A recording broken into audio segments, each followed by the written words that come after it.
He's a coward. For what appeared to be video of Peters spitting in Landry's direction during their game Monday night. Peters has released a statement through the Ravens team denying Landry's accusation.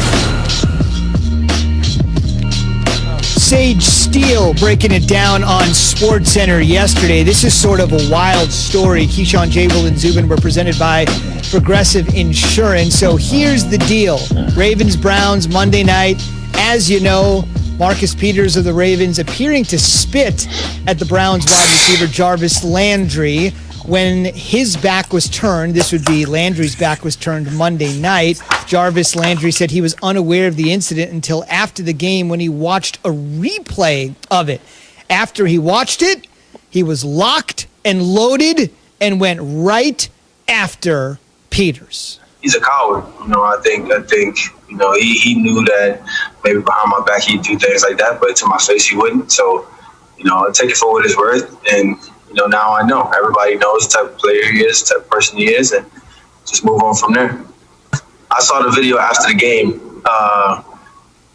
which, obviously losing the game, and then after the game seeing that, but again, like I said, man, it's cowardly.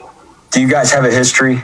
We don't have a history, but for some reason, he seemed to have it out for myself and O and whatever his beef is. I don't know, but that's what he wanted. He definitely got it. It's time for Straight Talk, brought to you by Straight Talk Wireless. Jay, weigh in here with what you think the discipline or punishment should be for Marcus Peters for that vile act. Look, I think he should be suspended for a game. I know he'll probably get fined for it. But I got to tell you, I don't know what COVID NFL protocols this broke, but this broke the manly protocol realm for me. Because this kind of stuff, Zubin, that makes me, and I'm always the guy to try to keep things classy and stay professional. I never try to perpetuate anger or violence. But with a scenario like that, I'm rolling up my sleeves. We're going to fight. If I see you, we are going to fight, especially knowing that you didn't have the moxie to spit at me, looking at me. You're going to do it behind my back. That is not only cowardly, that is every time I see you, we are going to have a problem. I'm going to need my teammates to hold me back from trying to attack your throat. And to only further that, if you go on Marlon Humphrey's IG Live that he posted after the game, then you have the audacity to talk about me and refer to me and OBJ as girlfriend? As girlfriend? Key, I'm tired. Rest of the season, if that was the case.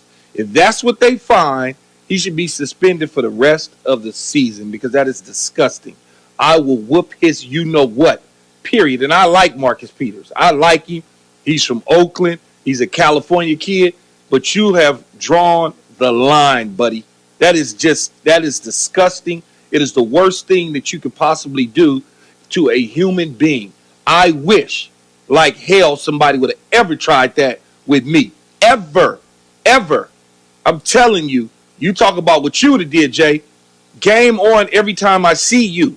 Even today, as a 48-year-old man with kids, if you spit on me, game on, period. I don't care. You're not going to do that to me. I am not an animal. I'm not an animal. You're not doing that to me. And Marcus knows better. He knows better. It's just he plays with an edge. He has a chip on his shoulder. I get it. But that there, bro, that's not it. Spitting on somebody is spitting at somebody, and then you bring up the COVID situation. Yes, that is a double down at that point.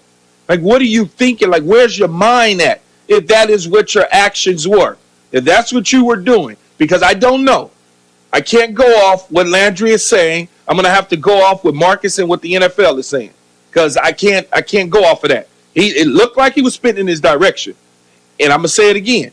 If that was the case, he's going to have to see me regardless. And if I'm Landry, I'm not just walking around acting like that's not a problem.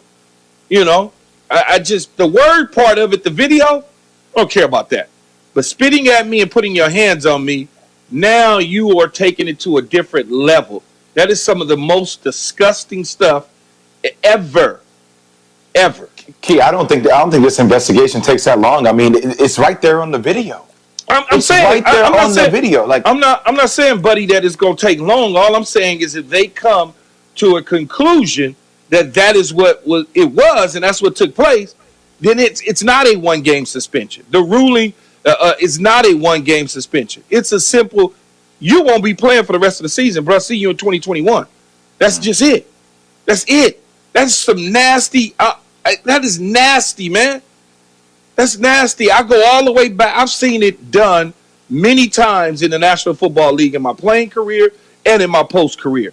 But the one that sticks out to me the most is when Bill Romanowski did that to J.J. Stokes. If I'm J.J., every time I see Bill Romanowski, game on. Period. That just it's gross.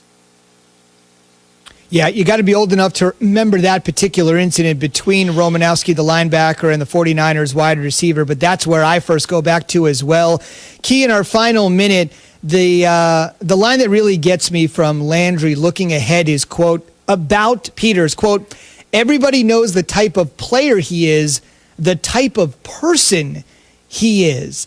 Talented but troubled. He's a 2-time All-Pro, but it's notable that a guy with that much talent hasn't been able to stick on a team very long. You know, I don't want to get into his if he's troubled or these. People leave teams for many reasons, right?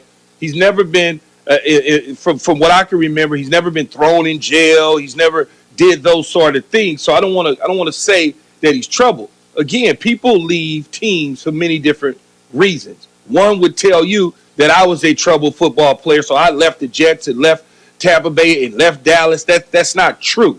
People will form their own narrative about who you are.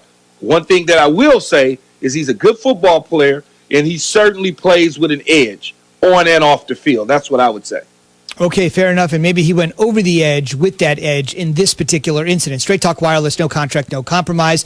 The NFL insider, Diana Rossini, is going to join us on the Shell Pennzoil Performance Line in 15 minutes. But on the way, if Drew Brees can't go this weekend in this giant game against the Chiefs, Key thinks the choice is simple. It's got to be Jameis Winston, not Taysom Hill. His rationale on the way after Key has this from Dr. Pepper. The college football season is rolling along, and so is the